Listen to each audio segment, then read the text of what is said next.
سنگین غلطی، تحریر محمد عرفان رامے، پیشکش سید محمد نعمان خالد۔ سنگین غلطی جاسوسی کہانی جون 2001 میں انوکھی کہانیاں میں شائع ہوئی۔ ملاحظہ کیجیے، پیشے کے لحاظ سے میں ایک صحافی ہوں، لیکن بہت کم لوگ یہ بات جانتے ہیں کہ میں ایک تربیت یافتہ سراغ رساں بھی ہوں۔ یہ تربیت میں نے ان دنوں حاصل کی تھی جب میں صحافت کی اعلیٰ تعلیم حاصل کرنے کے لیے ملک سے باہر گیا ہوا تھا۔ چونکہ کرائم رپورٹنگ میرا پیشہ ہے اور شوق بھی، اس لیے میں نے وہاں سراغ رسانی کی تربیت دینے والے ایک ادارے سے چند ایک اہم کورسز کیے، جس کے باعث مجھے اپنی عملی زندگی میں بہت سے اہم مسائل حل کرنے میں مدد ملی۔ اس وقت بھی میں اپنے دوست انسپیکٹر سلیم کی کال پر تیزی سے ایک بینک کی طرف محو سفر تھا، جہاں اطلاع کے مطابق گزشتہ رات ڈکیتی ہوئی تھی۔ میں نے گاڑی پارکنگ میں کھڑی کی تو مین گیٹ پر کھڑا انسپیکٹر سلیم تیزی سے میری طرف بڑھا اور سلام کرنے کے بعد بولا، یار یہ وقت ہے تمہارے آنے کا؟ میں پچھلے 2 گھنٹے سے یہاں کھڑا تمہارا انتظار کر رہا ہوں۔ ظاہر ہے اب میں ڈاکہ پڑنے سے پہلے تو آنے سے رہا، البتہ تمہاری بات کچھ اور ہے۔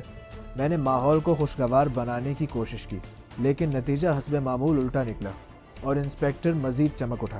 نہ جانے تم کیسے دوست ہو، جب بھی مجھ پر کوئی مشکل وقت آتا ہے تمہیں خوشی ہوتی ہے۔ آج میری نوکری خطرے میں ہے اور تمہیں مذاق سوج رہا ہے، یہ تو اور بھی اچھی بات ہے۔ ہو سکتا ہے تمہاری نوکری جانے کے بعد محکمہ پولیس کو کوئی ذہین افسر مل جائے جس کے پاس پیٹ کے ساتھ دماغ بھی ہو۔ میں نے اس کی بڑھی ہوئی توند کی طرف اشارہ کرتے ہوئے مزید چڑھایا، اگر میں نے تمہیں خود فون کر کے نہ بلایا ہوتا تو ابھی یہاں سے بھگا دیتا، اس نے غصے سے لال ہوتے ہوئے کہا، اور منہ میں بڑبڑاتا ہوا بینک کے داخلی دروازے کی طرف بڑھ گیا جہاں اس کا ماتحت عملہ موجود تھا۔ حالات کی نزاکت کو بھانپتے ہوئے میں نے بھی سنجیدگی اختیار کی اور چپ چاپ اس کے پیچھے چل پڑا۔ بینک کے اندر داخل ہوتے ہی میں نے سرسری طور پر چاروں طرف نظر دوڑائی اور سلیم سے پوچھا، یہ واقعہ کب پیش آیا؟ رات 10 بجے اور صبح 6 بجے کے درمیان، اس نے مختصر جواب دیا۔ کتنا نقصان ہوا؟ 3 لاکر توڑے گئے اور مجموعی طور پر 20 لاکھ کا نقصان ہوا۔ سب سے پہلے ڈاکے کا علم کسے ہوا؟ صبح 6 بجے سیکیورٹی گارڈ کی ڈیوٹی تبدیل ہوتی ہے۔ نئے گارڈ نے آ کر دیکھا کہ رات کی ڈیوٹی والا گارڈ جس کا نام دلاور ہے موجود نہیں تھا، اور اسٹرانگ روم، وہ کمرہ جہاں کرنسی اور دوسرا قیمتی سامان رکھا جاتا ہے، کا دروازہ کھلا تھا۔ چنانچہ اس نے مینیجر کو اور مینیجر نے پولیس اسٹیشن اطلاع دی۔ سلیم نے وضاحت کی، کیا تم نے اپنی تفتیش مکمل کر لی ہے؟ میں نے پوچھا۔ ہاں بالکل۔ کیا نتیجہ نکلا؟ سیدھی بات ہے، سیکیورٹی گارڈ دلاور کی نیت خراب ہوئی اور اس نے رات کو سکون سے تالے توڑ کر لاکرز کا صفایا کیا اور صبح 6 بجے سے پہلے فرار ہو گیا۔ ویسے میں نے ایک پارٹی اس کو گرفتار کرنے کے لیے روانہ کر دی ہے، انسپیکٹر نے فخریہ انداز میں کہا۔ اگر تم نے سب کچھ کر لیا تھا تو صبح سویرے مجھے تنگ کرنے کی کیا ضرورت تھی؟ میں نے برا سا منہ بناتے ہوئے کہا۔ وہ دراصل معاملہ بہت نازک ہے اور مجھ پر اعلیٰ حکام کا بہت پریشر ہے، اس لیے میں چاہتا ہوں کہ تم اس سلسلے میں میری مدد کرو تاکہ غلطی کا چانس نہ رہے۔ اس نے میرا موڈ خراب ہوتے دیکھ کر بات کو نیا رخ دیا۔ ٹھیک ہے، لیکن پہلے ٹوٹے ہوئے لاکرز دیکھنا چاہوں گا۔ میں نے مزید بحث کرنا مناسب نہ سمجھا۔ چند لمحوں بعد وہ مجھے لے کر اسٹرانگ روم میں داخل ہوا، جہاں ایک طرف دیوار کے ساتھ لوہے کے مضبوط لاکرز ترتیب سے بنے ہوئے تھے۔ ان کی تعداد 25 تھی، لیکن صرف 3 کے دروازے کھلے ہوئے تھے اور ان میں سوائے چند کاغذوں کی کوئی چیز باقی نہیں تھی۔ میں آگے بڑھ کر کھلے لاکروں کے پاس پہنچا اور بغور ان کا جائزہ لینے لگا۔ یہ اندازہ لگانے میں مجھے زیادہ مشکل پیش نہ آئی کہ لاکرز کے تالے توڑنے کے بجائے انہیں کسی خاص قسم کی طاقتور لیزر کی مدد سے پگھلا دیا گیا ہے۔ میں نے سارے ٹوٹے ہوئے لاکرز اچھی طرح چیک کیے ہیں، لیکن مجھے کوئی خاص چیز نظر نہیں آئی۔ مجھے مصروف دیکھ کر انسپیکٹر سلیم نے کہا، لیکن مجھے ایک خاص چیز نظر آ گئی ہے۔ میں نے جواب دیا۔ کیا مطلب؟ کیا نظر آ گیا تمہیں؟ وہ چونکا۔ وہی جو تمہیں نظر نہیں آ رہا؟ میں نے جواب دیا۔ وہی تو پوچھ رہا ہوں کہ مجھے کیا نظر نہیں آ رہا۔ میری توقع کے مطابق اس کا اشتیاق بڑھ گیا۔ وہی جو مجھے نظر آ گیا۔ میں نے ایک بار پھر اسے زج کیا۔ اسی وجہ سے میں تم سے کوئی بات نہیں کرتا، تم موقع کی نزاکت کو سمجھے بغیر حماقتیں شروع کر دیتے ہو۔ اس کا چہرہ ایک مرتبہ پھر سرخ ہونے لگا۔ آؤ ذرا بینک کے مینیجر سے بات کر لیں، میں نے اس کے غصے کو نظر انداز کرتے ہوئے کہا، اور اسٹرانگ روم سے باہر آ گیا۔ جب ہم مینیجر کے کیبن میں پہنچے تو وہ پریشان اور سہما ہوا بیٹھا تھا۔ مجھے رضا کہتے ہیں، میں نے مصافحے کے لیے ہاتھ بڑھاتے ہوئے اپنا تعارف کروایا۔ جی، میں اس برانچ کا مینیجر ہوں۔ آپ یقین کریں میرا اس معاملے سے کوئی تعلق نہیں ہے۔ میں سوچ بھی نہیں سکتا کہ دلاور ایسی حرکت بھی کر سکتا ہے۔ اس نے میرے کسی سوال کا انتظار نہ کرتے ہوئے خود ہی وضاحت شروع کر دی۔ لیکن میں نے تو آپ سے کچھ نہیں پوچھا، میں نے مسکرا کر کہا۔ I am sorry,